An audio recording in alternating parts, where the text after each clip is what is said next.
Alright, we're here. Welcome, people. Hello. Welcome to our fine episode of Couch Feel.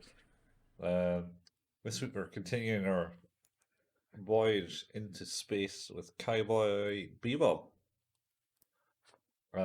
Last week was our intermittent episode of Pokemon. Yeah. So Everything. yeah, I my schedule has been complicated for the last what seems like 3 weeks now since we recorded those ones.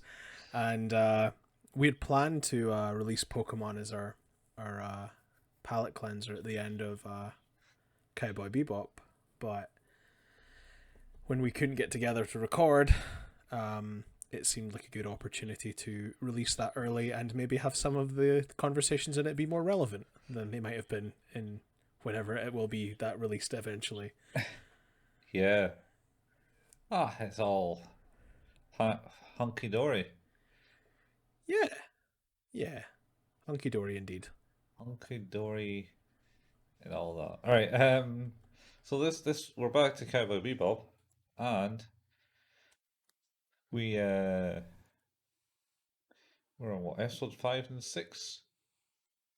We are on episodes 5 and 6. Yep. You haven't told people who we are yet. What? People don't know who we are. We've been doing this for how many episodes now? Every episode is another person's first. Oh, that's true. I don't know what kind of lunatic joins in at, the middle part of Cowboy Bebop rather than the start, but you never know. Going on to say is I don't think we're not even in the middle yet. No, we're sort of like at the quarter mark after this one. Anyway, Steve is right. I have not introduced us.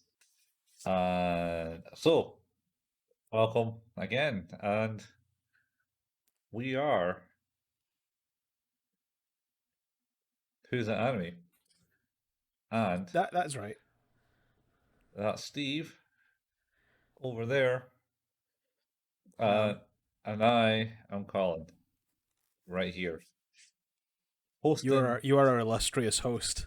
Hosting the Who's That Anime podcast successfully this week, it seems. Successfully. It has been, as I was talking in the preamble, a very long week. A very long 2 weeks, actually. Been a very long day for me. Yes. It sounds like it. Yes, it was. That's pain. And I'm curing my illness. Blueberry is good for the gut, right? Yeah. I'm drinking a blueberry sour. Them, what the fuck is it called? Something oxy something. Oxymorons. Antioxidants. Not oxymorons. No. That's things like military intelligence, or or a quiet explosion. A quiet explosion. Yeah. Boop. All right. Yeah. Anyway. The antioxidants, I think, is what you're talking about.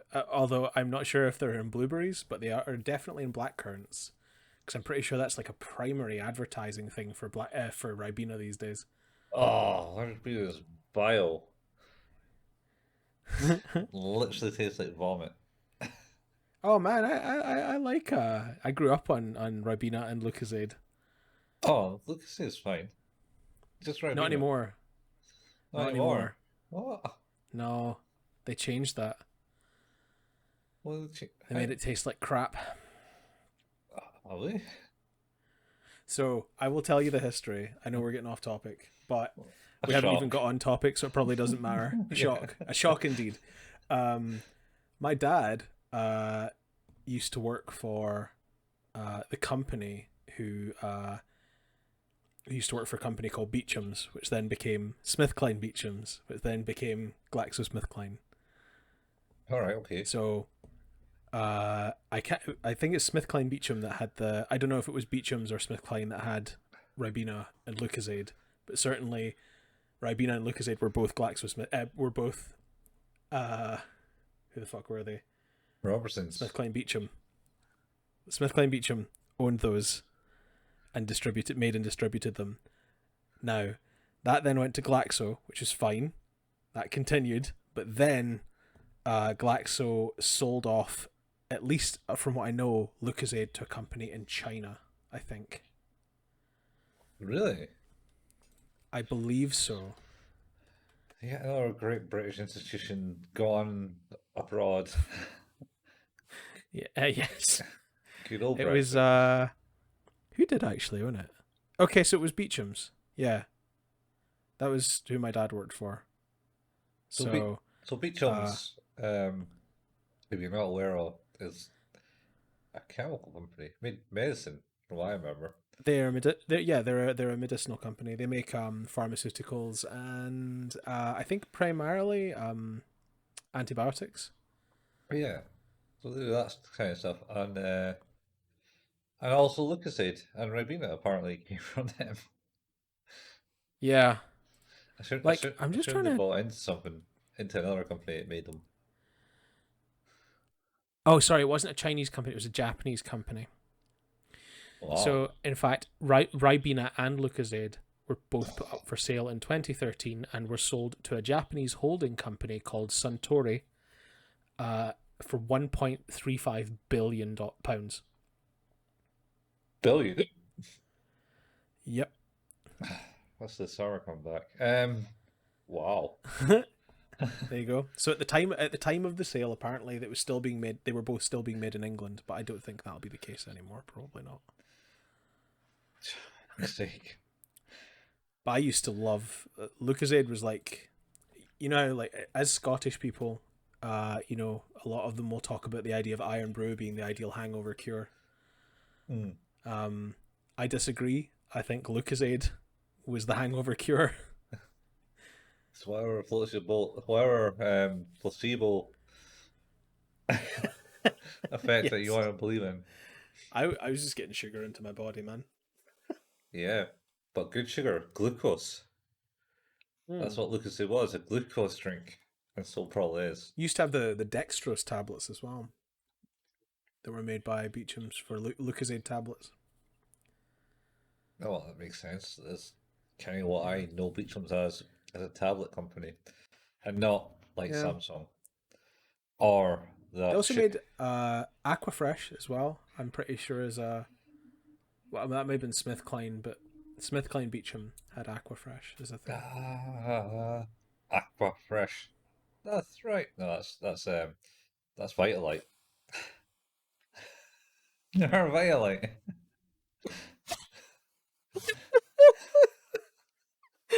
Yeah, the spread, the thing That's, you put on toast. yeah, yeah. You don't do that with Aquafresh. You can put it on if you want. Give you that fresh minty flavor in the stripes. That crunchy, fresh, minty taste in the morning. I don't think you're supposed to swallow toothpaste. I don't think that's good for you. Yeah, it's probably not. I mean, it's full of what is it? Fluoride and other random chemicals. It eliminates Yeah, plaque off and your as we teeth. know, you put fluoride in the water in towns that you want to control the population. That's what they say. Bringing us back round to your conspiracy theories bent that you were enjoying so much. Oh yes, I was thinking just that we haven't had one for a while. Well, But there you go. I think Fluoride. main reason for that is because I started watching Inside Job on Netflix, which is all about all these conspiracy theories being true. And the shadow government is Oh man. running them in the background. It was kind of funny. It got a bit So offhand. I think you're gonna have to take the lead on these because it has been a while since I've watched these. I watched them Thursday, Wednesday. Good. That's maybe 2 weeks sooner than it has been for me. Oh, Jesus Christ. All right. You got the name of so first episode, I episode do. 5. Yeah, episode 5 is Ballad of Fallen Angels, and it's Datenshi Tachi no. Oh, he's Oh, wait, sorry. Datenshi Tachi no Barado. And that's Barado. because it goes into a new line. Barado. Barado. Barado. Yeah. One of those. Anyway, yes. So this is basically giving you some backstory of why Spike, essentially. Yep. Let's put it that way. What's happened to him? So it starts off with two guys making a deal in a big building penthouse who look kind of mafia-ish. And turns out, yeah, they're both mafia type people. Well, I think one maybe more Yakuza. I think it's like it's like they're crime syndicate, and one of them's the Red Dragon. I think is the Yeah. main one. But they're I think they're and that sort of sparked my memory. They're sort of trying to broker some sort of peace treaty. Yeah, they're basically making peace with each other because they've been at war for so long. So they create this peace treaty, and they're like, ha ha ha ha ha ha ha ha. The view's stunning from up here. Yeah, but you should try this food because it's almost as good as the view or something like that. And then the guy was like, "Don't worry, it won't be poisoned." Then they laugh. said no person ever who didn't poison something until now. Well, it doesn't matter because the guy who owns the building watches as they fly away, and then suddenly their thing flies away and blows up as someone shoots it down, and it's like, "Oh no!" Yep. Then you see a picture of a bird going "caw," and then he's got a sword at his neck, and then this dude goes that, and then the other guy says, "Spike was here. You wouldn't be like this." Oh, that's right. Yeah, it's a pretty dramatic scene. Yeah, well, he gets his throat slit. That was his dying words. He turns round to all of his guards dead, basically, right? Yeah, like the whole room's been wiped out. Yeah, it's an ace scene. Like, and this is of course them sort of setting up some sort of past rivalry for Spike. Yeah. So and then cuts to the intro, which was like 20 minutes ago. And then Spike's having a big conversation with Jet about because there's a bounty put on this guy's head. Yep. The guy just died. His head. And Jet is like, "Nah, I don't like it. This is terrible." And it's like, "But why? We got a mark and we got inside info. It's all good. We can do this." Nah, no, it's not. It's not right. Yeah, there's an abundance of caution for sure. Well, it's a big syndicate boss with a bounty. Mm-hmm. They're like, "What?" Anyway, so then they have like a big kind of like discussion about like, what's this? What does this mean to you, Spike? And then Spike goes, "Well, what happened to your arm, Jet?" Oh, that's right. Not going to tell you. They're not telling you what this Yeah. is. I did kind of like that. It's sort of like, tell me a little more. He's like, well, tell me about your fucking arm. Yeah. It's like, well, that's not going to happen. He's like, well, neither's this. So Yeah, I'm not going to tell you until you tell me about the arm. So, and then Faye comes in through the door because she's on the ship now. She is. Much to, I think, everyone's chagrin. Yeah. What point was it? Is that next episode? Might be next episode. This point where she's a bit unhappy that she's not getting pampered. I think that might be the next episode. Yeah, I think that's the next episode. Anyway, we'll talk about that later because that's a class act by Jet. um, anyway, so she comes through the door complaining that the doors are too small. Sit down and goes, "Oh, you boys have a little fight." Then she like tries to look at the bounty and it's like, and Jet goes, "No, you don't look at that. It's not for you." And, but she looks at it anyway No, and sees the money. And of it's like, course. I'm on that. I'm going for this. Anyway, Spike sets off alone and goes to a shop. Well, it cuts to a shop with a shopkeeper looking at these two kids who are looking at dirty magazines, and the two kids are looking at That's her, right. and looks, oh no, she's not paying attention, and then steal the magazines, and then she chases them, and captures one, then captures, and then the other one bumps into Spike, who instantaneously pickpockets the boy. Who immediately starts reading the dirty magazine. Yeah, and immediately starts. Yeah. And then the woman was like, "Oh yeah, cheers for that." Not even looking. And then she looks up and sees, "Oh shit, it's you," and like goes to the boys. Yep. This is presumably.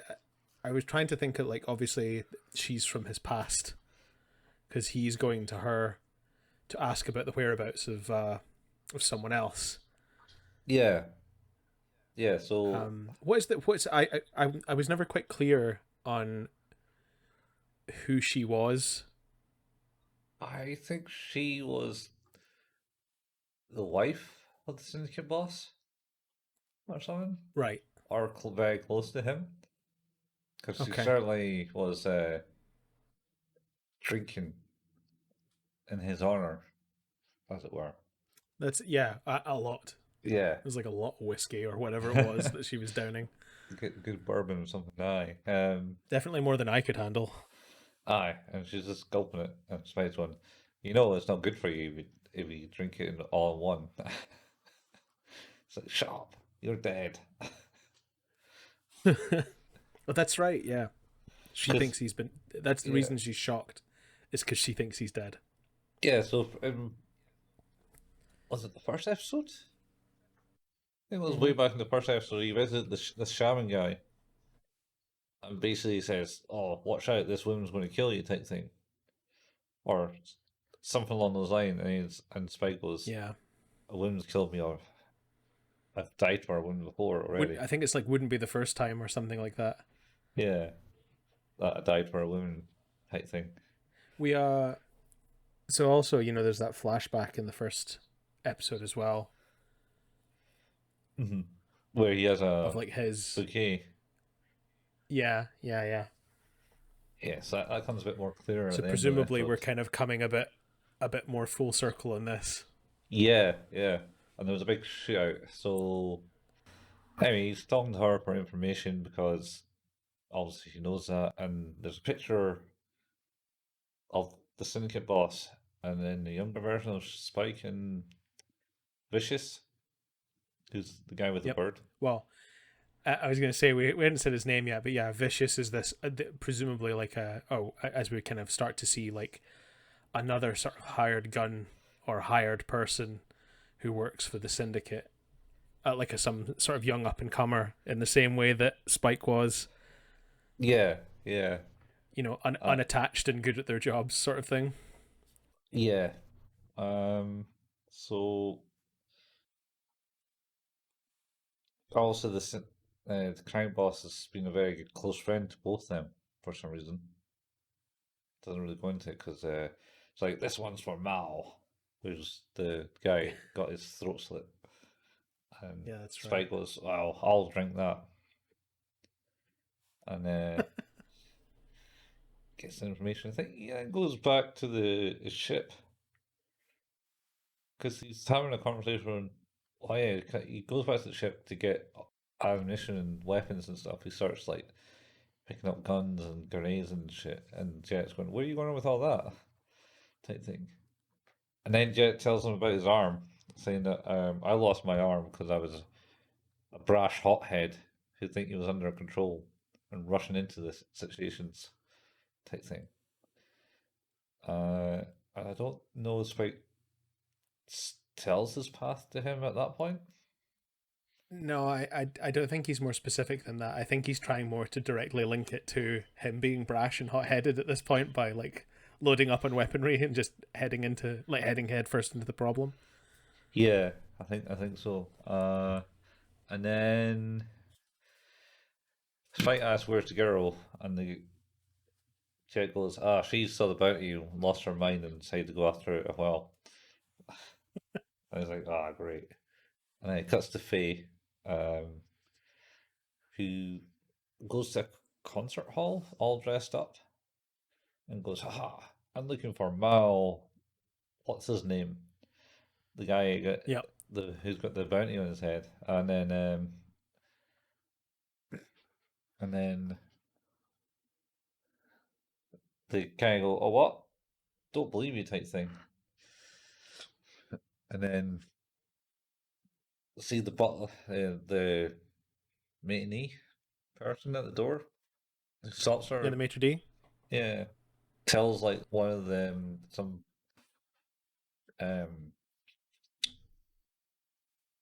cloaked, not cloak, big heavy raincoat type dude. That she's this person looking for her. So she gets sent up, I think, up to the room and goes, Yes, that's for right. this person. And they go, yes, we've been waiting for you, Faye Valentine. Please have a seat and don't talk. And for some reason, They got her number then. yeah, for some reason they huckled the dead body of Mal into the seat because she sits next to That's him. right. She does. Because it's at the is it the theater? Opera, yeah. The opera. That's right. Yeah, because you're right. It's like, I've always wanted to be in one of these, and oh my god, he's dead. Mm. And then Vicious sits down next to her and she goes, I'm Vicious. Yes, you are. Yeah. Yeah. And then it cuts back, and then I think that point it cuts back to them. He goes, where's the girl? And then she broadcasts with her fancy technology Yeah. to The say, thing she's done before. yeah, oh, I've been captured, guys, come and help me. And it's like, it's fine. Where are you? And then she tells him, and then he goes over to this church. It's the church, right? Yeah. Yeah. So, yeah, basically she's getting held hostage, and Vicious is like, you should be dead. Yep. And there's a lot of parallel, like, because obviously this is a very like, there's not a lot narrative that goes on in this bit until towards the very end. This is very much sort of an action sequence. It's kind of an incredible shootout. It reminds me a lot of Ghost in the Shell. yeah. You know the scene where she's shooting against the spider robot? Yeah. And she's like in and out behind pillars and things like that. Yeah. There's a lot of like very cover oriented. Like I think like if you look at the Matrix, I know we talk about the Matrix all the time for some weird reason, but in the shootout scene in the lobby, like that kind of I think wears a lot of the influences from Ghost in the Shell. Yeah. Yeah, I mean, it kind of led away in scene, but I think Ghost in the Shell came out after this. I think 99. Oh, Ghost in the Shell's 94. Was it 94? Pretty sure. I don't think it was that early. Yeah. 95. 95. All right. Okay. Yep. Yeah. Yep. And it informed, like I say, it made a big influence on The Matrix, and this obviously is like early 2000s. 98. Oh, sorry, that's the American broadcast dates I've got. Yeah. The original dates, yeah, is 98. So this is 3 years after Ghost in the Shell. And but I think Ghost in the Shell was such a huge thing, like not just even in Japan, just worldwide, that it's very difficult for it not to have influence. And I'm not saying like it's like deliberately lifted or anything like that, but I think a lot of the sort of the motion and sort of things like that felt very reminiscent. Yeah. I mean, this bit is pretty. Yeah, I suppose it's Ghost in the Shell and probably any kind of like action cop thing. So a lot of them kind Yeah, of always did cover behind things. is the John Woo film Hard Boiled? Possibly like that, yeah. I don't think I ever watched that one. So it's been a long time, but I remember liking it the last time I watched it. So Yeah. It's, I think this might be alright. Yeah, so um, there was a bit of dialogue at the start basically going, Spike, help me, thank God you came, type thing. And then the guy is like, put your gun down or I'll shoot. It's like, oh yeah? And he shoots him right between the eyes. it's really fucking cool. Yeah. He does it like without even a care. Just Yeah. like totally, he's like, yeah, it's like I am going to shoot you in the head. You're not even gonna notice it. And I love the way that the guy has like such a gravitas about the way he says it, where you're like, oh, this guy's like maybe kind of important to this group. This is going to be difficult for like, and I know we also joke about sort of oh, super easy, barely an inconvenience. It's literally a bit like that. It's like, oh, this guy, he's he seems like he's got authority and he might be difficult to deal with. It's like, no, he's going to be dead in less than 2 seconds when that bullet hits him in the face.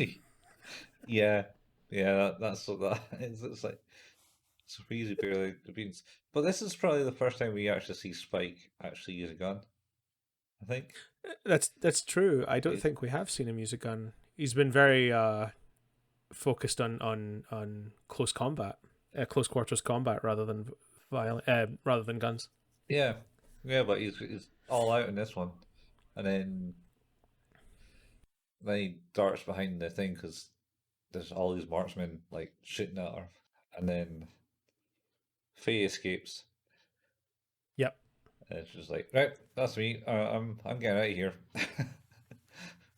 Thank you for saving me. I am aware that I am the reason you are also here, but I will now exit this situation. Yeah, and then I think it cuts back to Jet for a quick second where he's trimming some bonsai, Bonsai tree. I love this bit. Love it. It's so funny because he's like he's like clipping it and like makes a mistake. Yeah, and he's just like, ugh. And kind of like just starts to think more and more and more about it. And he's like, I am not getting involved in this. Yeah. And then he's like, oh, god damn it. Just kind of bails out. Yeah, well, I think Faye also calls and goes, She does, yeah. Yeah, we need a hand, need an instruction type thing. And Spike's in, Nope. And the big shit, he just turns it off. Then there's... It's the fact that like it's obvious the reason he made a mistake is because he's thinking about the whole situation. Mm-hmm. And then it's the idea of like that realization is like, if I keep going, I'm gonna kill this tree. Oh god damn it! And then just like gets up. It's really silly and a fun piece of characterization for Jet. Yeah, it shows him that he's the sensible one of the group. He does like he is very sort of experience and bravado, but also kind of the sort of the almost the father figure type person of the crew who just kind of wants people to think and be sensible and not get themselves into danger, even though what they do, by admission, is generally dangerous. Yeah. And then you got Spike, who says probably the older brother of it all. Yeah, yeah. He's the oldest of the children. Yes. And Faye's youngest. And then you got Yeah. the dog, who's probably the smartest thing Yep. there. The smartest thing. Yeah, that is worrying. It's like, yeah, no. The data dog. Yeah, the data dog. Anyway, then it cuts back to this cool fight where Vicious and Spike get into a big, like, sword gunfight. Well, first, like, of course, I think there's the thing is you have Spike making his way up through the church to meet Vicious on the sort of was it like the balustrade around the top. But the thing I liked about this, and it reminded me a lot of the sort of John Wick movies, is the fact that Spike is not invincible. Yeah. Like he takes a shot to the stomach on his way. Like he's hurt bad by the time he already gets up there. And I like the fact that they portray that so well. Like it's not just he makes his way up there and he's absolutely fine. It's like, no, he's already in a real bad way by the time he makes it up there to actually get to Vicious in the first place. Yeah, he runs up the stairs and he meets the guy at the top of the stairs. He takes like a couple of pot shots right round him, and then he gets one shot on him just as Spike shoots him. It's so good. It's really good. Like it's because I think he gets the shots off on Spike first, which is all like the advantage of height and and I just love the fact that like even after getting like winged in the stomach, he's still like, no, this guy's dead now, and I have to keep going. Yeah, got it's really cool. Vendetta. And then he gets to Vicious, and they have like this wee tussle with the trying to shoot him, but then Vicious deflects with the sword, and he deflects the sword, and then something happens, and Vicious has got Spike down in the ground with the sword pierced next to him and piercing his shoulder, and Spike's got the gun on the shoulder, and then Vicious goes something along those like, you're just as foolish as old Mal type thing. You gotta keep this right. And then they shoot each other. Oh, that was something else. I'm sure it was something like, you're meant to be dead. What are you doing here? Yeah. Yeah, the realization that he's not dead is quite good. Yeah. And then they shoot each other, and then Vicious drops the sword, but then picks up Spike and throws him through the glass window, the color glass window. The stained glass. This is beautiful. Yeah. This whole scene is incredible because it's done in. It's so overwrought, but it's done in slow motion, and it is just this really incredible music with these sort of flashes of what I assume is the aftermath of the scene we see in the first episode.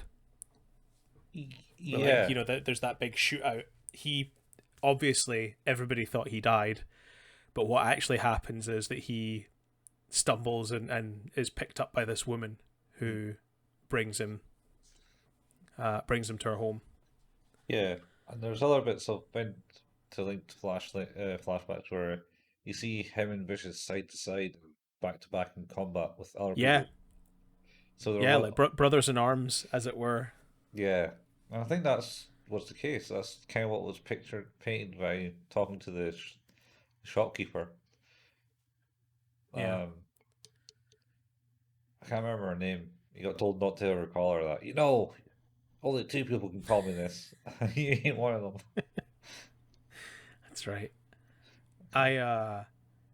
Does he leave a grenade? Yeah, so when he gets Vicious in the so that's also fucking cool. Is just the realization that it's like shit. Pretty much, because Vicious looks behind and goes, bollocks.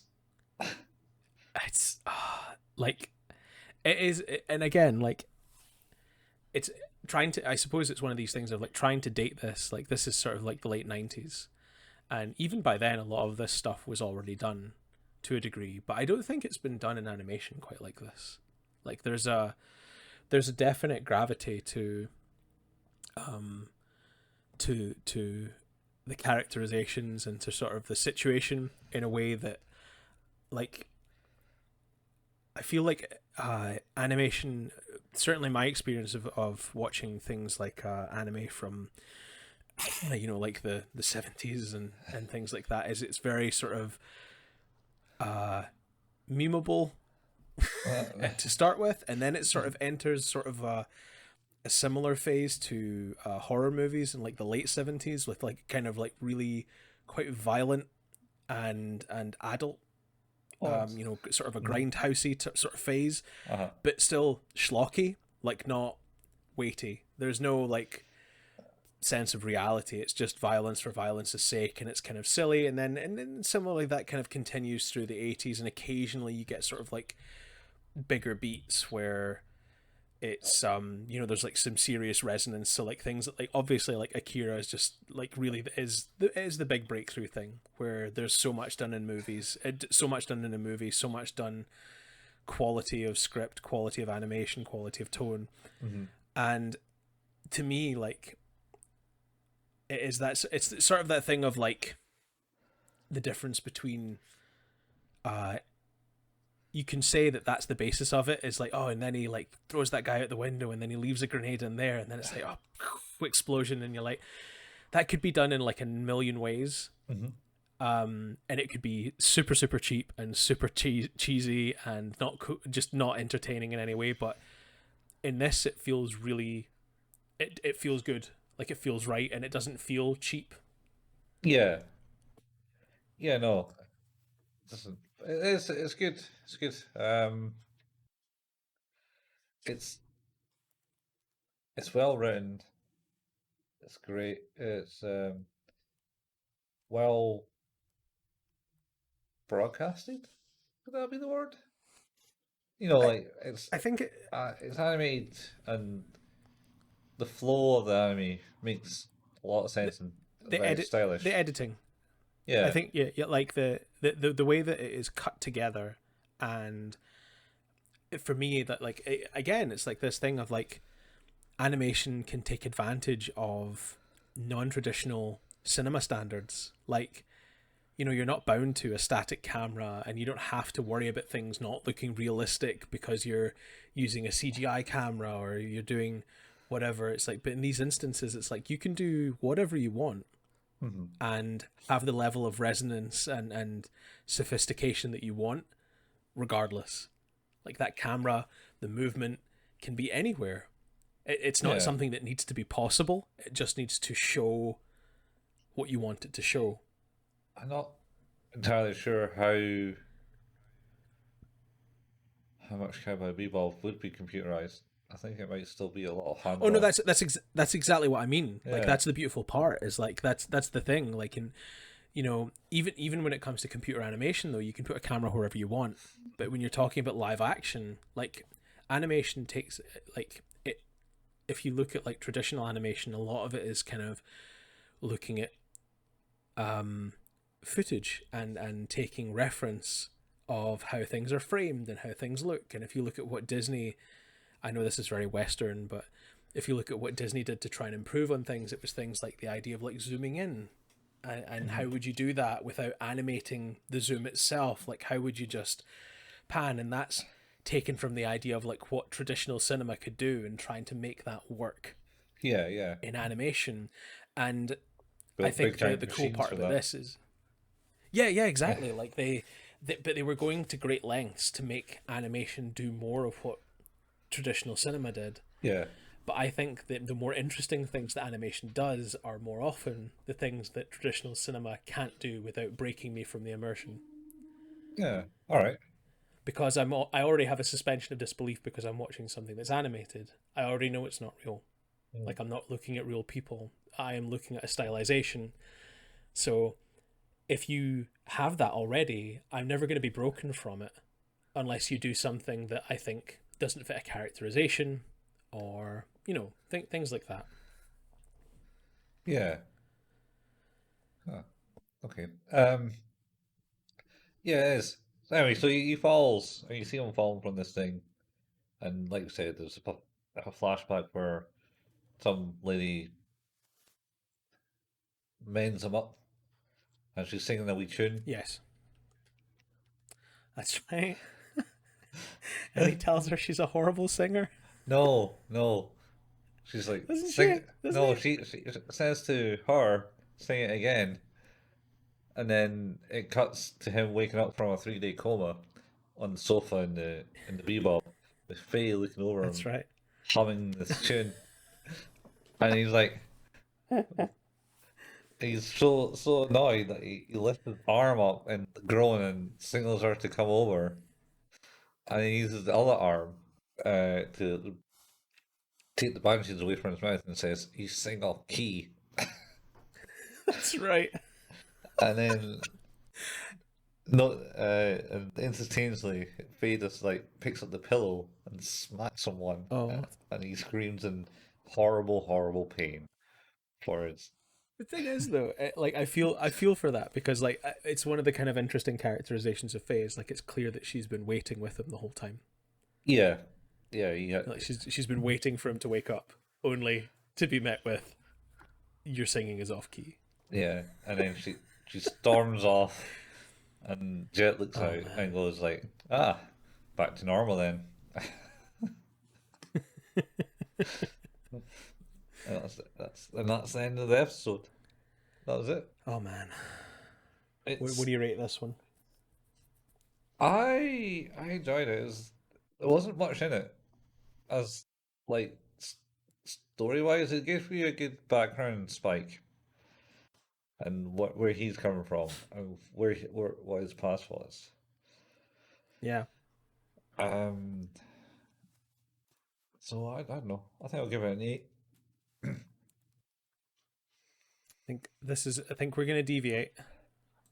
Oh, I think we're gonna deviate from maybe the first time ever. yeah, Although, yeah, like we've been like a point or so away, right? yeah, yeah. I think so. Yeah, I think this is a 10. Yeah, Yeah, this is an easy 10. Like this is everything that I want from a series because it has the thing, like you say, that one of the great things about Cowboy Bebop is its sense of humor, and I think this does humor superbly under circumstances where humor is maybe not the right tone, but it mixes it really, really well. I think it does like good characterizations of the flashbacks. I think the stylization of the difficult the conversations between like Vicious and the head of the crime syndicate and of Mao and like Vicious and Spike's kind of back and forth and the whole scene in the church.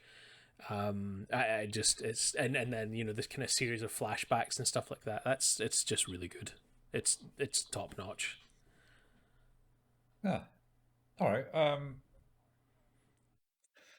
One thing I'd say is we didn't really mention it, but Spike certainly changed his character stance in this one. He was a lot more serious. Yes, He he wasn't. tends to be quite hunched normally, like kind of in a shrugged, I don't care. Yeah, But he definitely, you're right. Like his stance was more prepared. yeah, Uh, like as we've seen in like the previous episodes, like it's very difficult to sneak up on Spike or do anything to him because he's kind of always ready. But I think that's probably quite telling that in this episode, like even though we've seen that he can come from nothing to being on the ball like in a millisecond, hmm he kind of changes his approach. Even yeah, though we've seen that he is expert, like it's like, well, no, this is a different level. yeah. He's certainly he's a laid back and he's very serious in this one. Uh, Yeah, but yeah, I don't know. Maybe Could be a 9. But I'm not going to dictate to you to like change your score. no. This is for me. When going back to our previous episodes, when I watched the disappearance of Haruhi Suzumiya, that was the moment that I knew that series was great. Yeah. That watching that movie changed everything about that series for me. Oh, you liked the first season. Yeah, 10 in there. No, not saying that I didn't like it, but just like, there was lots of great stuff, but like watching that it elevated it above and beyond anything that it had ever been for me. Yeah. Because it kind of changed the narrative. And now, like, I think it's the same sort of thing where it's like the narrative's not massively different. We kind of have had subtle hints about what's going on, but like you say, it's the subtle changes. It's the ability to still use humor in more difficult circumstances. It's the kind of dialogue becoming more meaningful, Yeah. and heated, and like I say, like met with also just incredibly well choreographed action sequences. It's good, right? It brings together what I've watched that I've enjoyed so far and has made me realize it's like, actually, this is a good show. Like, it kind of reframes everything in a way. Yeah. Yeah. I did like that episode. Anyway, next episode 6. Oh, Sympathy for the Devil. Akuma o Awaramu Uta. Oh, Akuma. Not from Well, Street Akuma's Fighter, devil, though. right?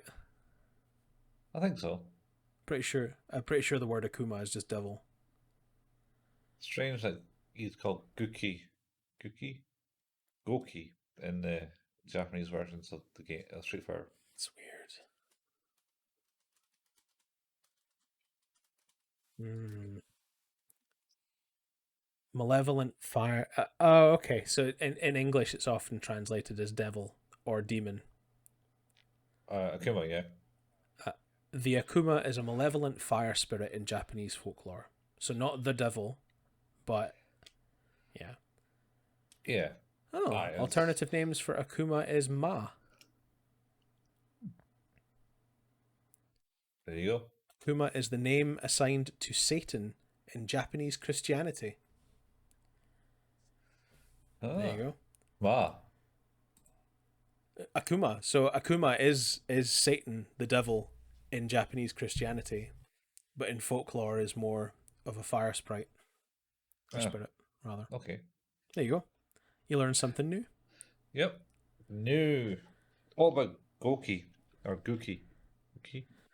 How do you spell it? Gouki. I spelled it right in my head.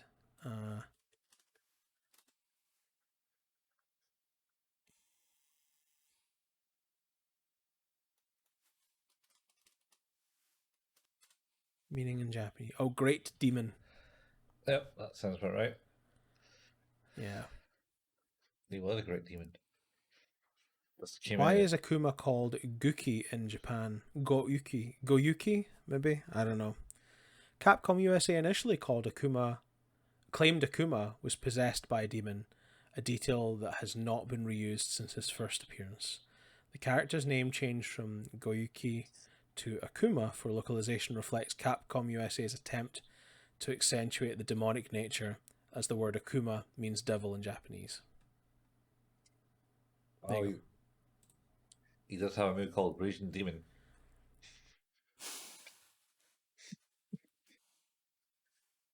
Is that the one where the screen goes dark? Yeah, that's the one where he kind of hovers over and grabs the guy and the screen goes dark and he just punches everywhere. And then you see the guy decked on the ground and he hit. And he's just standing there with the glowing symbol. Yeah, on his back.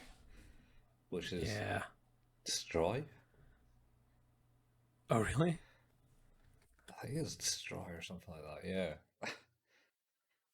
Let's find out. Kanji 10. The kanji 10. Oh, meaning heaven. Oh, heaven. Sorry. Interesting.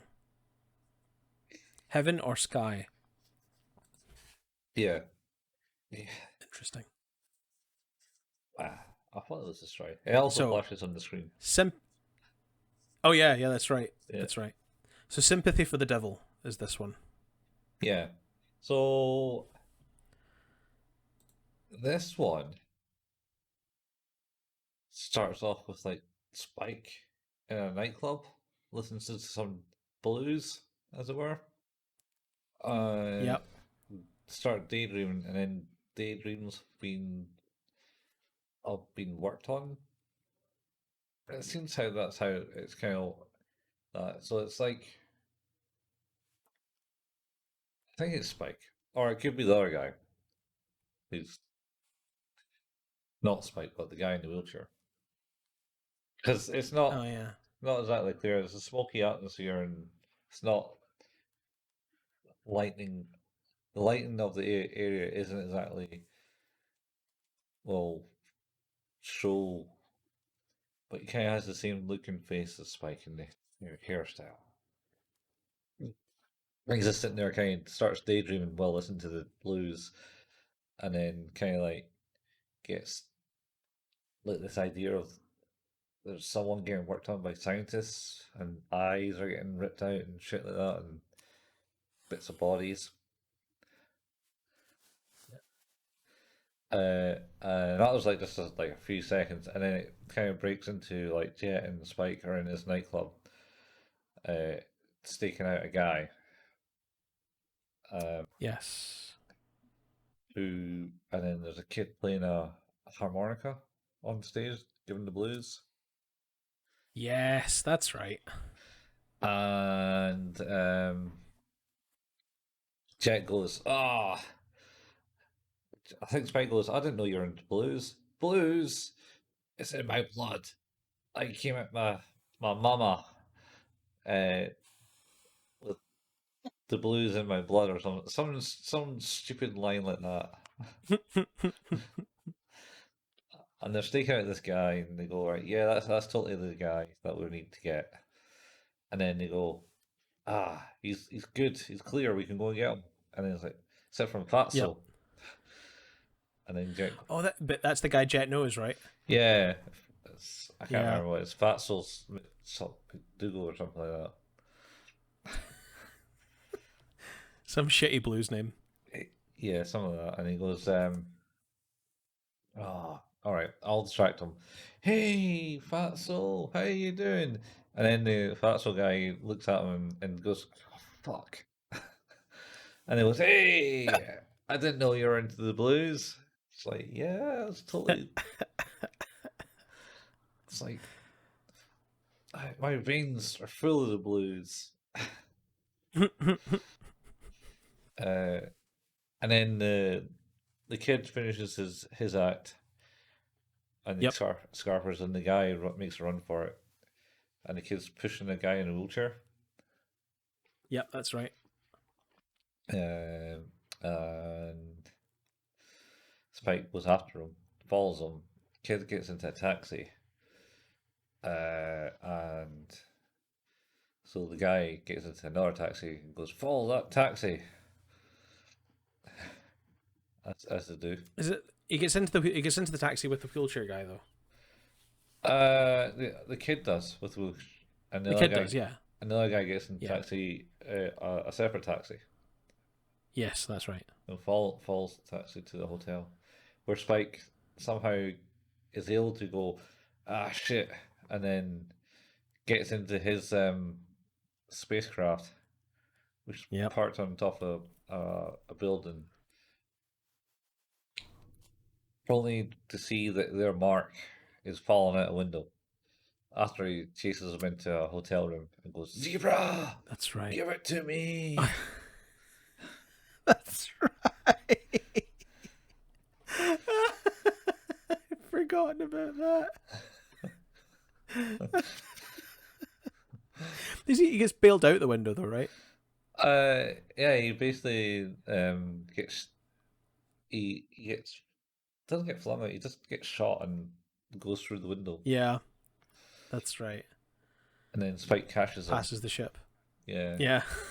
Spike catches him on the end of the thing and lands and goes, "Don't die on me, dude. You're worth lots of money." And he's like, you gotta save him here, and gives him a ring. Yeah. And then so the cops come and Spike goes away, and then they get the ring. Jet examines the ring, and goes, yeah, it could be worth lots of money, type thing. Could Yeah. sell it, and then I think whatever the guy says to Spike makes him think, oh, actually, you know what? I might look into this a bit more. So he starts following the kid himself. And they get This episode is just not ringing bells with me as well. Like, I know the twist. Yeah. It's easy remembered. The twist is about to come up, so Faye's not doing anything in this episode. No. And Jet talks to Fatso and offers him stuff, and it's, oh, you don't know, these two guys were like mates, and then the other guy kind of betrayed him, and everyone thought it was a coup to take over like some self-defense force or something like that. Yeah. So anyway, so Spike ends up following the kid with the wheelchair guy into a warehouse, who's then waiting for him and goes, ha ha ha, you don't know that shit. I'm older than you. I'm older in this colony. This colony wasn't a thing when I was a lad. I was Benjamin Button. Yeah. He's he got stuck in a Stargate accident. One of the Stargates exploded or something. I think it was next to Earth. It's actually it's a cool explanation. Yeah. So the Stargate exploded, and his parents saved them, but they died. Yeah. And he gets on top of him. To be clear, they cover him and save him, and he has to move his dead parents off of him. Yeah. And they save them, and then it's grim. That's grim. Then he gets experimented on because he can't die. Yep, that's right. Anyway, so Spike thought he had to save the kid from the dude in the wheelchair, but it turns out he has to save the dude in the wheelchair from the kid. Yep. And I think it was him he got operated on in the flashback at the start, essentially getting nullified. So he's just a comatose type person, can't say anything because the kid has lived, I don't know, centuries. I don't know if he's that old. He's certainly quite old. But anyway, yeah, he's like, if he's definitely, if not over 100, close to 100. I'm pretty sure. Yeah. So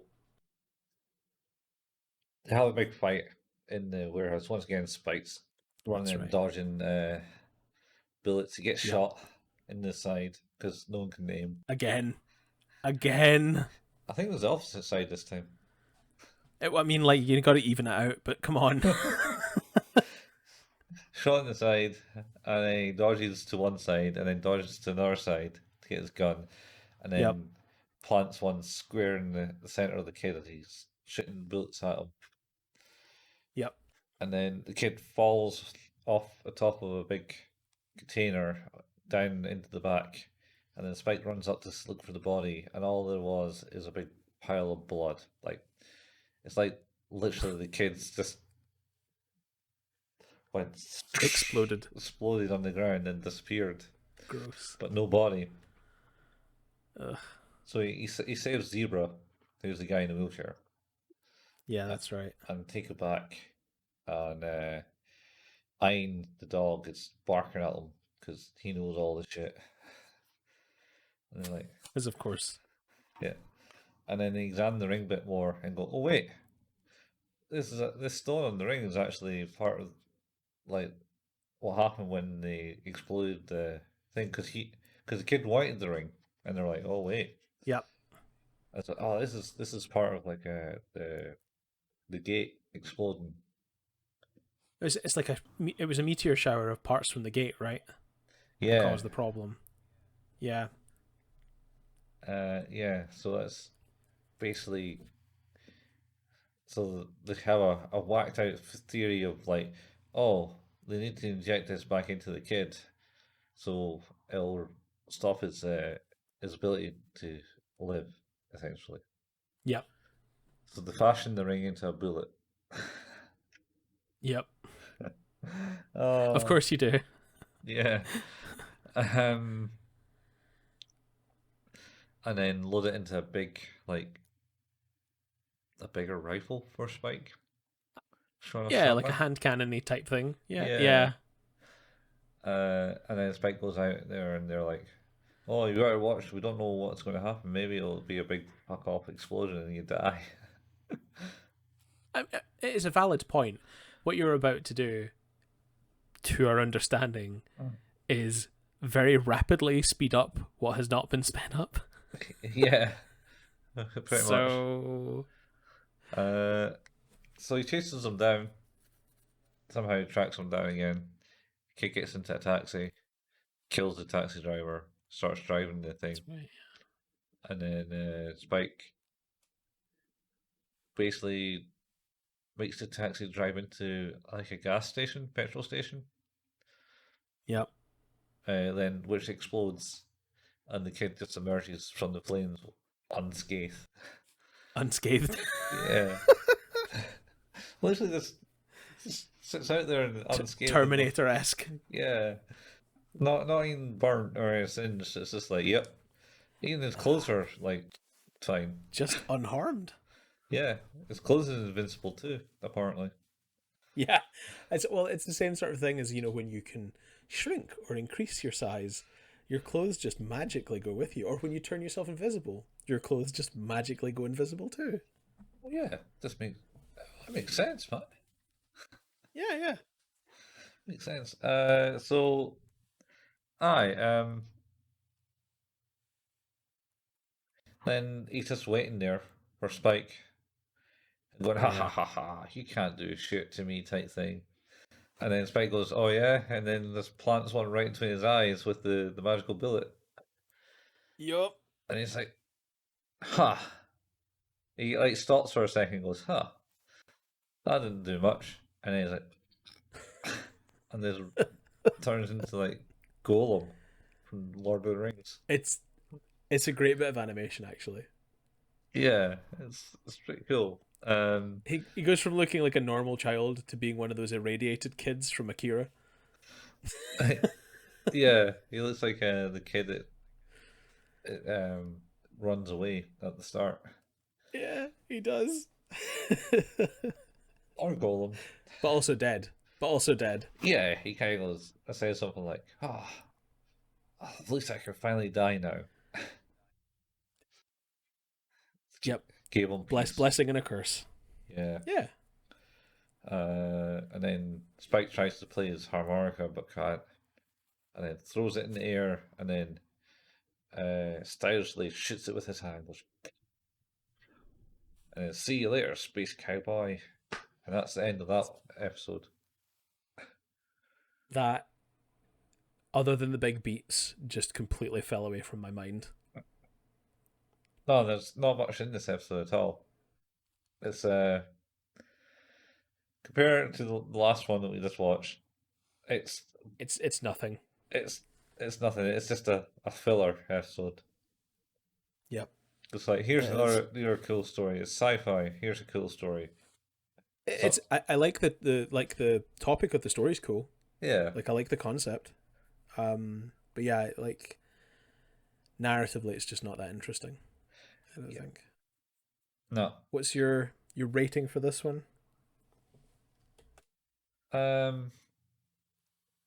Shit, I never recorded that again. Right. Rating for this one. I don't know. I'm putting this down to a 6, I think. I don't enjoy it. It's like a cool story, but it was nothing spectacular. Special. Yeah. Yep. I wholeheartedly agree. That's exactly where I lie on this. It's a 6. Yeah, it's a bit. I think despite having interesting stuff in it, it's one of the weaker episodes so far. Yeah, it didn't really lead anywhere for anyone. There's no Yeah. no one was attached to this. Like first episode, there was like a bit of attachment and like mysterious of Spike in it, and And like, really good chase scene at the end of that first episode that's quite dramatic and interesting. yeah, it's like who's the thing, and I suppose there's some cool flight scenes in this one, and Yeah. Yeah. but not Catching the guy falling from the building and stuff like that. yeah, shoot down a taxi. Yeah. um, and it's not yeah, there's just not much in it really to push the story of the characters forward as such. Nah. It's a filler episode. No. True. Well, that's episodes 5 and 6. We'll continue our wrap up then. So, as usual, you've been listening to Who's That Anime, an anime podcast where we are available at anchor.fm/Who's That Anime. You can find us through all good podcatching software, iTunes, Google Podcasts, Overcast, Pocket Cast, Spotify, pretty much anywhere. We also have a Facebook group. That's facebook.com/Who's That Anime. You can come along there and we post when new episodes go live, occasionally share some memes. It's pretty much the whole purpose. We have a YouTube channel. You can look for us. It's Who's That Anime. Right now, we're uploading very slowly older episodes in full video format because right now Colin and I are looking at each other, but you can't see that when you're listening. Nope. So we're going to upload those as we go along. Colin likes to play video games. It's twitch.tv/couchfuel. There's an archive of those games or those recordings on Couchfuel's YouTube channel. Yep. That can be found as just Couchfuel. Yeah. What are you playing right now, if anything? Last thing I ever streamed was Sable, which was a few weeks back now. To be honest, Yeah. I need to get back into it. I just been too busy. I need to even edit stuff down and stuff. Life too. Life gets in the way. Yeah, life's getting in the way, man. Because I too like to play games at twitch.tv/Payman. The last thing I played was mucking about with some live testing. Not actually playing a game and just looking at some stuff that I could do on live streaming. There is an archive of stuff that I promise is better than that on my YouTube channel. That's also at Hail Payman. If you would like to leave us a review on any of the podcatching software that you have, that would be fantastic. Criticism is always welcomed as long as it's constructive. We appreciate any and all reviews. But if you're not wanting to do that, telling a friend is also a really cool way to share the fun. Spread the love. Yeah. Actually, the last thing I actually played was Escape the Undertaker, the interactive Netflix thing. Did you stream that? Yeah. Not the video. It's just basically me and Craig talking. Oh, okay. Like I was going to say, it's like that's surely like a copyright nightmare. Yeah, I imagine it probably is. So I did not stream the video. You might have been. I think there's some audio, but no video. Oh, jeez, amazing. And the best thing is because we're using Screener, which is an app that lets you kind of like. It's formerly Netflix Party or something like that, right? No, this is a different one. Oh, is it a different one? I think it's a different one, and it kind of like. I was actually there for watching some of that at some point. I don't even know if you knew I was there. We did. I knew. You did. I kept dying. I made all the wrong choices. I checked in. Oh, that's usually my job. Yeah, but I wanted to say Screener is kind of like should allow you to share watching Netflix shows together at the same time, so you can be in a chat group but not in the same room. You know, it's the whole pandemic thing, which may or may not exist, depending on your beliefs. Yes. Yes. Doesn't work for interactive material though. No, as you said, it does not really like that, does it? No, because I ended up going down a completely different path from what Craig did, because Craig was like, "Oh, you should select this one," and I was like, "Okay, let's select this one," and it's just so happened that the first two options were like the default options, so he thought he was watching what I was watching, but then we differed because chosen different options. Amazing, amazing. But yeah, if you haven't already checked it out, any of these interactive things, it's basically just It's choose your own adventure, right? it's yeah, but in a limited way. So it's more probably like that. Remember that video VHS board game thing? Atmosphere. Atmosphere, that was it. And that, I love Atmosphere. but like, isn't that like you did something and then you winded the tape up to another point to get to that point? Is that how it works? I never It's actually been a played it. long while, but pretty much it was like that. But that's the same as like choose your own adventure books. It's like, if you do this, go to page 76. If you do this, go to page 12. Yeah, I'm not sure how well in depth the Netflix thing is compared to that. It's like there's three options because you get to choose. Oh, do you want to do? Because the Undertaker, Escape the Undertaker is New Day, who's a wrestling group federation. Yeah, yeah. Yep. Is they called still called federations? Is that F- Federation is more like the whole wrestling thing. I think it's a stable, stable now? Yeah. So you got although what's I his could name? also be wrong. Yeah. You got Xavier Woods, Yep. Big Big E, I Xavier Woods is the one I know. and Kobe. I think it's Kobe. Okay. And there's Okay. also three members of New Day who's wrestlers. They also have their own YouTube channel, which is up, down, down. But I don't know if that's still going because I remember WWE wanting to cash Oh, in on that crap. yeah, they did, didn't they? Yeah, it's like, oh, you're What making a lots of money what out of a this. what a dickish network. Yeah, they were pretty money hungry. Ah, well. Anyway, Well, it's Vince McMahon for you. it was pretty cool. Um, but yeah, I died multiple times, and it took me back to Well, six. it has reminded me that we eventually need to play Little Hope and House of Ash. Little Hope. Was that? Yeah, we've still never played any of the ones past Man of Medan I as was. a group, and I feel like we need to. Yeah, well, now you can get a night or two of that on the go. Though, to be honest, no, my setup is not in an ideal location to do streaming. Which Neither is, is mine. Maybe we will put that on hold until another day.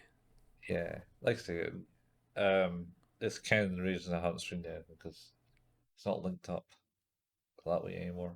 You can stream any PC game though. There you go. Could be worse. Yeah.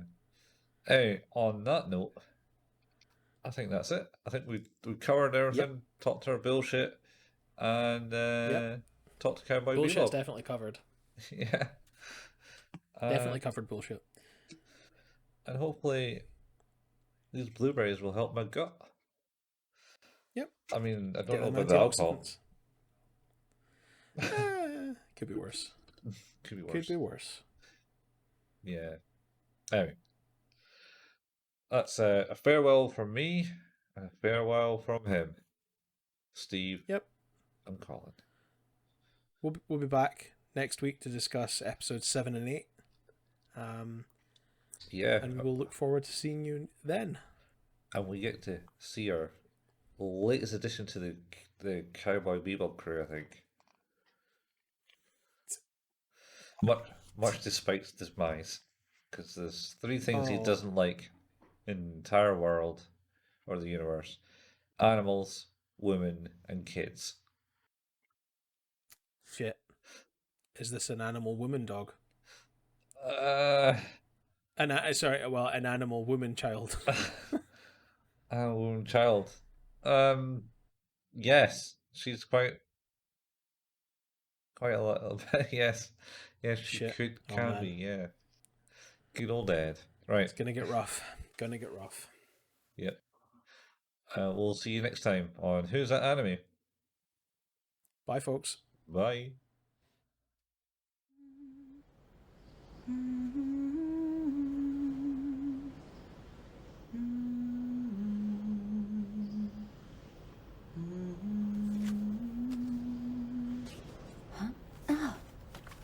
You finally up, huh?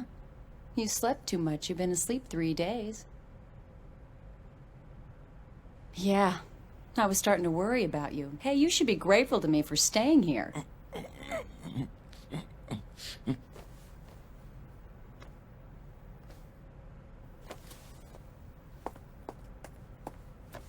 Huh? You sing off key.